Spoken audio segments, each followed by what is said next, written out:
बिहार में हमारी सरकार ने उस जंगल राज को खत्म किया जो उनके दौर का था।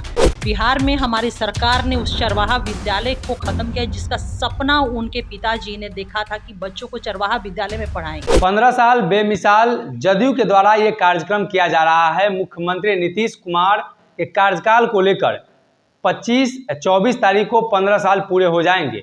अब नेता प्रतिपक्ष तेजस्वी यादव दिल्ली से लौटे हैं और उन्होंने कल शाम को ही मीडिया से बातचीत करते हुए कहा कि 15 सालों में भ्रष्टाचार बढ़े हैं, अपराध बढ़े हैं, रोजगार की समस्याएं बिहार में उत्पन्न हो गई हैं। इन सभी मामलों को लेकर जदयू की नेत्री अंजू महाराज जी हैं तेजस्वी यादव ने कई सवाल उठाए हैं। 15 सालों में आप लोगों ने क्या किया और पूछा है कि भ्रष्टाचार अपराध बढ़ रहे हैं, इसके लिए क्या सरकार कर रही है। देखिए, 15 वर्षों में हमने क्या किया है, अगर उनको पूछना है तो जाकर के बिहार की आवाम से पूछे और बिहार की आवाम उनको पुरजोर जवाब देगी कि 15 वर्षों में नीतीश कुमार जी ने, एनडीए की सरकार ने बिहार में क्या किया है। बिहार में मैं बता दूं, अगर अगर उन्होंने सवाल पूछा है तो मैं बता देती हूँ कि बिहार में हमारी सरकार ने क्या किया है। बिहार में हमारी सरकार ने उस जंगल राज को खत्म किया जो उनके दौर का था। बिहार में हमारी सरकार ने उस चरवाहा विद्यालय को खत्म किया जिसका सपना उनके पिताजी ने देखा था कि बच्चों को चरवाहा विद्यालय में पढ़ाएंगे। आज बड़े बड़े इंस्टीट्यूशन हैं।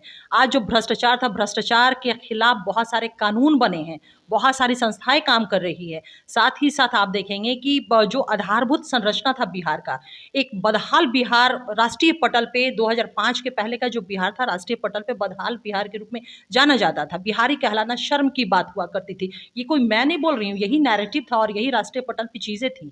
माननीय मुख्यमंत्री जी के को जब बिहार की आवाम ने 2005 में अपना आशीर्वाद दिया तो बदहाल बिहार को उन्होंने विकासशील बिहार बनाया। ये बदलाव हुआ है। ये बदलाव हुआ है कि जो 2005 पहले उनके पिता के साथ, माता पिता के शासनकाल में जो घर की बच्चियां, बिहार की बेटियां अपने सपनों को साकार करने के लिए, अपने भविष्य के निर्माण के लिए 2-3 बजे इस शाम के बाद से घर से बाहर नहीं निकल सकती थी। कानून व्यवस्था इतना चौपट था। आज बिहार की बेटियां रात के 10 बजे भी अपने भविष्य के निर्माण के लिए, सपनों को साकार करने के लिए बेझिझक और बेधड़क वो सड़कों पे जाती है। और आज बिहार के बेटियों ने साबित किया है कि जब एक माहौल हमारे नेता ने दिया है तो किस तरह से वो नाम रोशन कर रही हैं। जो हमारी बिहार की महिलाएं पाई पाई की मोहताज हुआ करती थी, उनकी स्थिति बद से बदतर थी। उनके विकास के लिए, उनके सपनों को साकार करने के लिए दरवाजे तो दूर, रोशनदान को भी बंद कर दिया गया था 2005 के पहले। आज बिहार की महिलाएं जीविका से 10 लाख से ज़्यादा समूह बने हैं। आज हमारी महिलाएं आर्थिक तौर पे वो परिवार की अपनी रीढ़ बनी हैं। ये बदलाव हुआ है। साथ ही साथ जो जेपी, लोहिया, अम्बेडकर, गांधी के जो विचार थे, आप देखिए ना भाई, गांधी जी के था शराब को लेकर के, दहेज प्रथा के खिलाफ में, दहेज के खिलाफ में था, फीमेल फ्यूटिसाइड के खिलाफ में सारी चीज़ें थी। हमने समाज की जो कुरीतियाँ थे, जो ड्रॉबैक्स थे, माननीय मुख्यमंत्री जी ने उस पर भी कठोर प्रहार कर करके पूरे मानस को, जो मानव का जो मनोविज्ञान होता है उसको उन्होंने झकझोरने का काम किया और एक माहौल बनाने की कोशिश की कि दहेज रहित जो है वो समाज हमारा बन पाए। शराबबंदी को लेकर के गांधी के सपनों को साकार करने के लिए वो लगातार प्रयास कर रहे हैं, लगातार वो प्रयास करें तो बहुत गांधी के सपनों को वो साकार कर रहे हैं, लेकिन बिहार में शराबबंदी की हकीकत ये है कि बाहर से आए लोगों को पकड़ लिया जा रहा है। अब तो महिलाओं के कमरे में, यानी शादी ब्याह का माहौल है, उस समय दुल्हन के कमरे में भी प्रशासन घुस जा रही है बिना महिला पुलिस।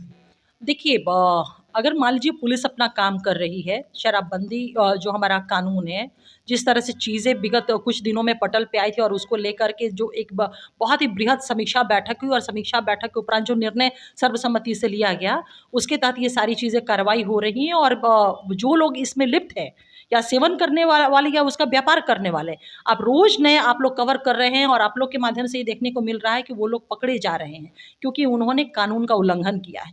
दूसरा आपका सवाल था कि महिला, जो आपने कहा कि दुल्हन के बिना पुलिस कांस्टेबल के महिलाओं के रूम में अगर चले जाने की बात है तो निश्चित रूप से ये देखने वाली बात होगी। और मुझे लगता है कि ये बात अगर आप लोगों ने प्रकाश में लाया और अगर इस तरह की बातें हुई हैं, मुझे नहीं जानकारी है, तो निश्चित रूप से जो हमारे वरीय पदाधिकारी है इस चीज़ का पूरा ख्याल रखेंगे कि प्रोविजंस के अनुसार ही वो छापेमारी करें और उसको देखें। जी, ये हमारे अधिकारों का हनन तो नहीं है जिस प्रकार से शराबबंदी के नाम पर बिहार में किया जा रहा है। संविधान ने सभी को अधिकार दिया है, लेकिन बिहार में एक कानून बन गया शराबबंदी, तो कहीं ना कहीं इस कानून के जरिए लोगों के अधिकार का हनन तो नहीं किया जा रहा। देखिए, एक चीज़ आपको समझना होगा, थोड़ा सा आपको पीछे ले जाती हूँ। जब शराबबंदी हुई थी, इसके खिलाफ में, इस डिसीजन के खिलाफ में ऑनरेबल हाई कोर्ट में एक याचिका दायर की गई थी।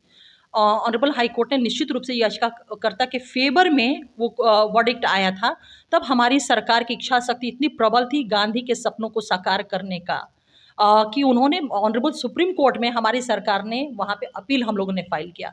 और जानते हैं ऑनरेबल सुप्रीम हाई कोर्ट का ऑनरेबल सुप्रीम कोर्ट का क्या वर्डिक्ट था? जो आप कह रहे हैं कि हमारा ये अधिकार है, उन्होंने कहा कि no, this is not fundamental right to a citizen कि वह हम शराब का सेवन करिए, किसी का मौलिक अधिकार नहीं हो सकता है। और वो जो कानून बना था उस कानून को जस्टिफाई ऑनरेबल सुप्रीम कोर्ट ने किया। तो मुझे नहीं लगता है कि अब किसी भी सिविलियन को या हमको आपको किसी को भी इस पे क्वेश्चन मार्क लगाना चाहिए कि ये हमारा अधिकार है। ऑनरेबल सुप्रीम कोर्ट ने बहुत क्लियर कट वर्डिक्ट इस पे दे रखा है पहले से ही। राजद के प्रदेश अध्यक्ष ने सवाल खड़े किए हैं कि के पाठक को फिर से शराबबंदी की जिम्मेदारी दी गई है।